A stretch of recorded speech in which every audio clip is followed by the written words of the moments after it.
আসসালামু আলাইকুম। সবাই কেমন আছেন? আশা করি ভালো আছি।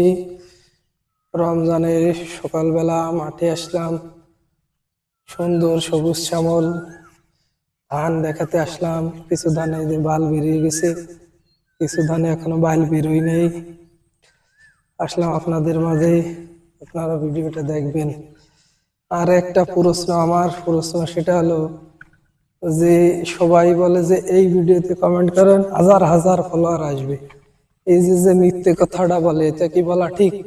ফলোয়ার হয়তো বাড়তে পারে 100 200 একটা দুইটে, কিন্তু হাজার হাজার কি বাড়ে? তাহলে একটা ভিউর জন্য মিথ্যা কথা বলা কি ঠিক? আর এই সব ভিডিওতে কি কমেন্ট করবো একটু তাই বলে যাবেন। যে প্রত্যেকটা ভিডিও না হলেও 10টা 12টা ভিডিও আসে যে আমার এই ভিডিওতে কমেন্ট করেন হাজার হাজার ফলোয়ার পাবেন। এই এইটা আপনারা একটু বলে দেবেন যে এই ভিডিওতে আমি কি কমেন্ট করব আর কি কমেন্ট করতে পারি।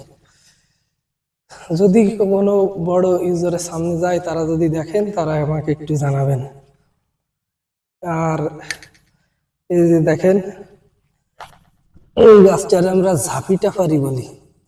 আমাদের এখানে এই ফলের কোনো দাম নাই, কোনো দাম নাই, কিন্তু বাইরের দেশে এই ফলের কেজি 4000 টাকা, 400 টাকা কেজি।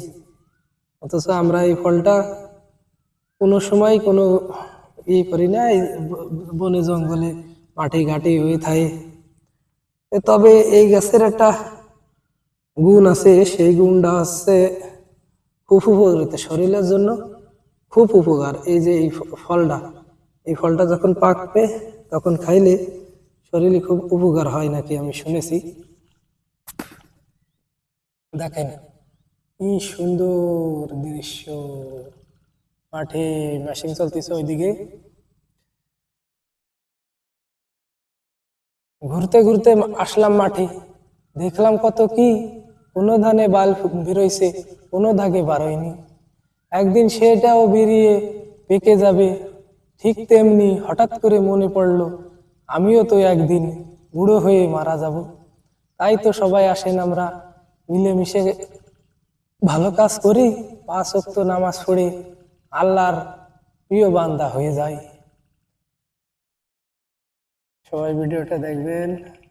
দেখেন এই যে আমাদের এইটা আমাদের ধান, বাইল বেরিয়েছে, কিছুটা বেরিয়েছে কিছুটা বেরোয়নি। এই যে আমাদের তাল গাছ।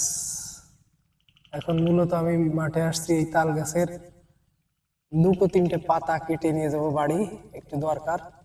কিছু মুরগি পুষতেছি, 15-20টা। দোয়া করবেন, সেই জায়গা একটু ঘিরে দেবো, এর জন্য মূলত আসছি। সবাই ভালো থাকবেন, সুস্থ থাকবেন, আল্লাহ হাফেজ।